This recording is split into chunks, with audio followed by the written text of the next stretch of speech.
Hello and welcome to scale up English. আজকে আমরা semester 4 এর ডিএসসি 7 এর সাজেশনস নিয়ে কথা বলবো। কি কি ধরনের প্রশ্ন আসতে চলেছে না চলেছে, খুব কমই প্রশ্ন দেব। ভিডিওটা শেষ পর্যন্ত দেখো। দেখলে তোমাদের অনেক কোয়েশ্চেন্সগুলো কীভাবে করতে হবে না করতে হবে খুব ইজিলি বুঝতে পেরে যাবে, এবং তাতে আশা করছি কারোর কোনো রকম সমস্যা থাকবে না at the end of the video. সব থেকে প্রথমে যেই পোয়েমটার ব্যাপারে আমরা ডিসকাস করব, কি কি কোয়েশ্চেন আসতে পারে, সেটা হচ্ছে one day I wrote her name upon the strand, full name. এটার একটা ডিটেলড ভিডিও আমার চ্যানেলে আছে, ওখান থেকে গিয়ে পোয়েমটা দেখে বুঝে নিতে পারো। তাহলে স্পেন্সারের one day I wrote her name থেকে একটাই কোয়েশ্চেন করবে, সেটা হচ্ছে ক্রিটিক্যাল অ্যাপ্রিসিয়েশন। এখানে যেটা আর কি রেনেসা পোয়েটস বা এলিজাবেথান পোয়েটসের সঙ্গে আমরা দেখতে পারি, সেটা হচ্ছে লাভের সঙ্গে টাইমের যে কনফ্লিক্ট সেটাকেই দেখানো হয়।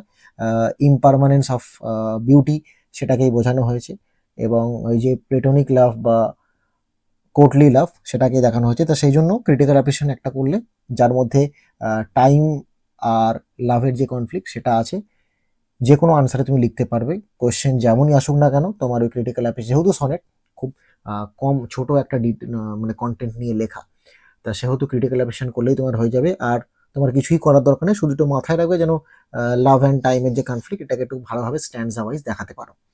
নেক্সট যে আমাদের পোয়েম সেটা হচ্ছে মার্ভেলের লেখা, অ্যান্ড্রিউ মার্ভেলের টু হিজ কয় মিস্ট্রেস। এখান থেকে কি কি কোয়েশ্চেন করবো একবার দেখে নিই।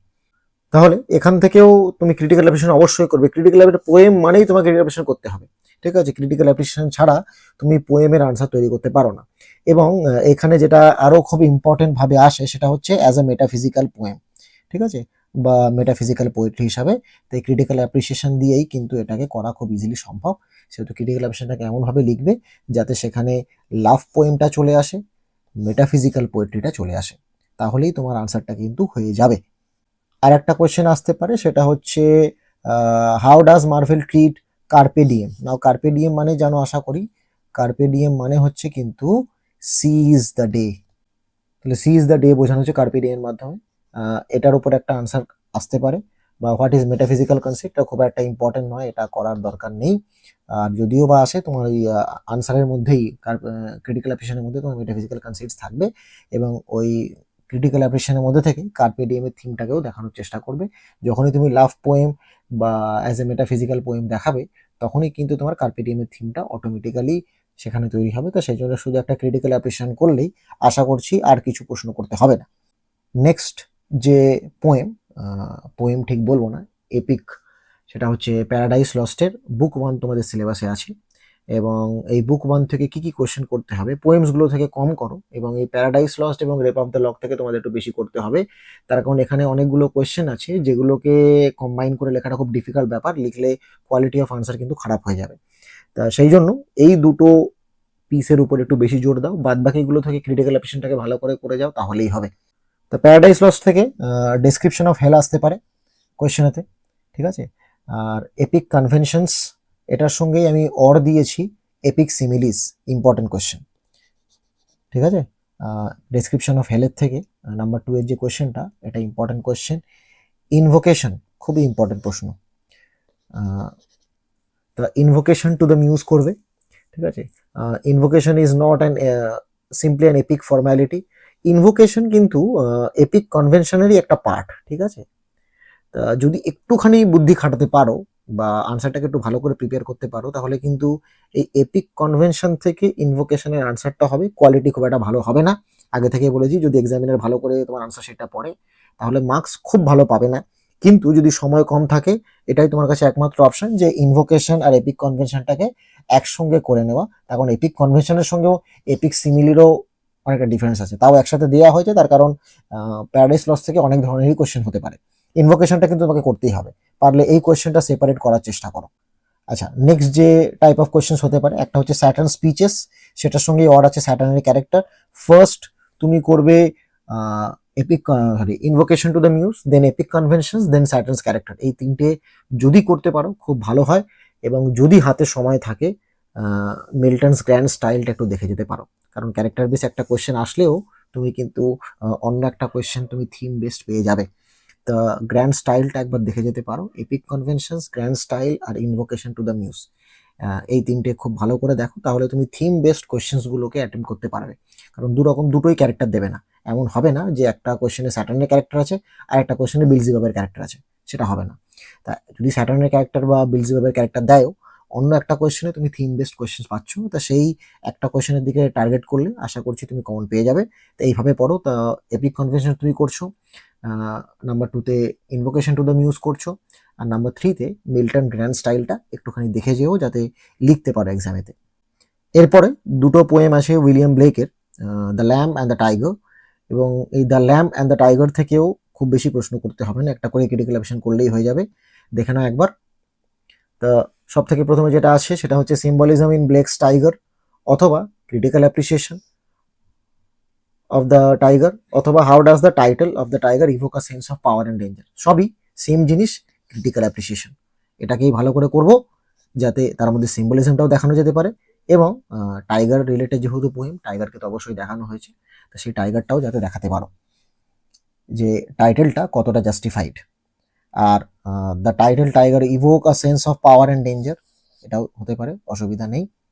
নেক্সট ল্যাম্প থেকে দেখা যাক কি কি প্রশ্ন আছে। আচ্ছা, ল্যাম্প থেকে সেম জিনিস, আগেরটা সিম্বলিজম ছিল, এটা use of symbols, critical appreciation করলে সবই হয়ে যাবে।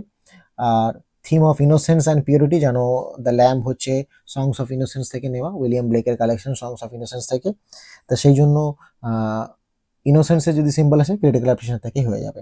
আরেকটা কোয়েশ্চেন যেটা হচ্ছে ব্লেকস সিম্বলিক স্কিম মাঝে মাঝে এমন দেয় যে দুটো পোয়েম অর্থাৎ the lamb and the tiger দুটোকে মিক্স করে একটা কোয়েশ্চেন দিয়ে দিয়েছে যে এই দুটোর যে সিম্বলস সেটা কি, যেটা আমার মনে হয় না তোমাদের এবারের পরীক্ষায় দেবে, তোমরা সিসিএফ প্যাটার্নের ফার্স্ট ব্যাচ যেটা করছো, তো সেই জন্য দুটো আলাদা আলাদাই কোয়েশ্চেন পাবে, বা যে কোনো একটাও পেতে পারো। এখনো পুরো ডাইরেক্টলি আমাদের বলে দেওয়া হয়নি যে সব পোয়েম থেকেই কোয়েশ্চেন আসবে না আসবে না, ওই জন্য সবগুলো থেকে তুমি অ্যাটলিস্ট একটা করে ক্রিটিক্যাল অ্যাপ্রিসিয়েশন করে যাও, যাতে তুমি অ্যাটেম্প করতে পারো যাই প্রশ্ন আসুক না কেন। আর যদি ইনকেস সিম্বলিজম দুটো চলেও আসে, তাও তোমার অসুবিধা হওয়া উচিত নয়, তার কারণ তুমি অলরেডি দ্য ল্যাম্প থেকে এবং দ্য টাইগার থেকে আলাদা আলাদা করে কিন্তু সিম্বলিজম পড়ছো, তো সেক্ষেত্রে তোমার সমস্যা হওয়ার কথা নয়। পরের যে পোয়েম সেটা হচ্ছে the rape of the lock, এর ক্যান্টো 1 থেকে 3 আছে, টোটাল 5টা ক্যান্টোস আছে। ক্যান্টো 1 থেকে 3 এর মধ্যে কি কোয়েশ্চেন হতে পারে সেটা আমরা একবার দেখে নেব। রেপ অফ দ্য লক থেকে সব থেকে ইম্পর্টেন্ট যে কোয়েশ্চেন আছে, এখানে একটু ভুল হয়ে গেছে, এটা একটুখানি ঠিক করে নিও। এটা ব্লেকের ল্যাম্ব অ্যান্ড দ্য টাইগার দেখাচ্ছে, একেবারেই নয়, এটা রেপ অফ দ্য লকের কোয়েশ্চেন। ঠিক আছে, তো রেপ অফ দ্য লক থেকে যেটা ইম্পর্টেন্ট, সব থেকে বেশি ইম্পর্টেন্ট কোয়েশ্চেন, সেটা হচ্ছে কি as a satire on contemporary society. এই ধরনের কোয়েশ্চেন থাকবেই থাকবে। ঠিক আছে, একদম নিশ্চিন্ত হয়ে একটা কোয়েশ্চেন ভালো করে পড়ে যেতে পারো, যেটার মধ্যে থেকে সব ধরনের কোয়েশ্চেনগুলো কি কি তোমাকে মাথায় রাখতে হবে, কিভাবে কোয়েশ্চেনটা হতে পারে, সেটা খুব ইম্পর্টেন্ট জিনিস। তুমি আনসারটাকে কিভাবে প্রেজেন্ট করছো। তা satire on contemporary society, heroic comical, বা যেটাকে আমরা মক এপিক বা মক হিরোইক পোয়েমও বলে থাকি। ঠিক আছে, তো এই মক এপিক বলতে কি, মক করা হচ্ছে এপিক্যাল ফর্মকে, এবং কোন জিনিসটাকে মক করা হয়েছে, 18th সেঞ্চুরি সোসাইটিকে। তাহলে এটার সঙ্গে অ্যান্সারটা হয়েছে। এবং 18th সেঞ্চুরি সোসাইটিতে কাদের লাইফকে অ্যাকচুয়ালি মক করা হয়েছে, ফিমেলসদের, যেটাকে বেলিন্ডার ক্যারেক্টারের মাধ্যমে তুলে ধরা হয়েছে। তাহলে এই সব কোয়েশ্চেনগুলো কিন্তু একটা আনসারেই করা যেতে পারে, সেইভাবেই আনসারটাকে প্রিপেয়ার করবে। এবারে নাম্বার 2 দিয়ে যে কোয়েশ্চেনটা হতে পারে সেটা হচ্ছে পোপস প্রেজেন্টেশন অফ বেলিন্ডা এবং বেলিন্ডাস টয়লেট সিন। তো এই বেলিন্ডাস টয়লেট সিন এবং বেলিন্ডা এর প্রেজেন্টেশন বাই পোপ, এই দুটো কিন্তু অনেকটাই রিলেটেড, পুরোটা রিলেটেড বলবো না। তো এই দুটোকে একসঙ্গে লেখা যেতে পারে। এই আনসারটা করবে, বা এটাকে স্কিপ করে তুমি সিম্পলি সুপার ন্যাচারাল মেশিনারি বা সুপার ন্যাচারাল যে এলিমেন্টসগুলো রয়েছে পোপের লেখা দ্য রেপ অফ দ্য লকেতে, এই দুটো কোয়েশ্চেন করলে তোমার হয়ে যাবে।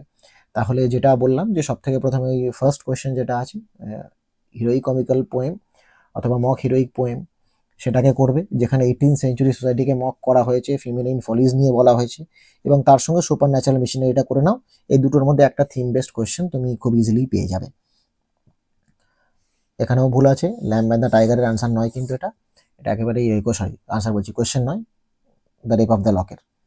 যদি এতদূর পর্যন্ত ভিডিওটা দেখে থাকো এবং ভালো লেগে থাকে, তাহলে অবশ্যই চ্যানেলটাকে সাবস্ক্রাইব করে নেবে।